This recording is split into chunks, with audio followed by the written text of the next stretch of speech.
இங்கே பாருங்கள், நம்ம இன்னைக்கு தோட்டத்தை பற்றி பார்க்க போகிறோம். குட்டி தோட்டத்தை பற்றி இங்கே பாருங்கள்.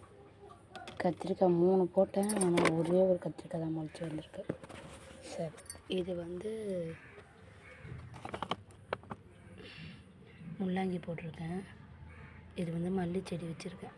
இது வந்து சின்ன வேறத்தில் மாற்றிடணும். ரோஸ் பாருங்கள், இப்போ தான் எல்லாத்தையும் பறித்தேன்.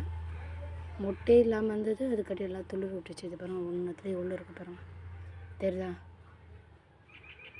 4 இருக்குது ஒரே இடத்துலையே. பாருங்கள், இங்கே ஒரு 2 வருது. இது பாருங்கள், ஆமாடி, இங்கே 1 வருது. அது பாருங்கள், இங்கே கூட வரும். இது கூட ஒரு மொட்டு இருக்குது. இப்படியும் வந்துடுது, பரவாயில்ல. 10 மொட்டு.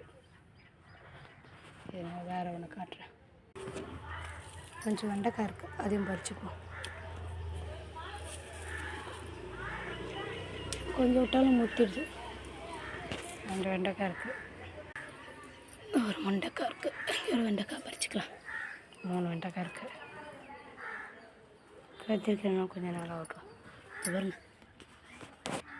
எவ்வளோ துளசி பண்ணணும்.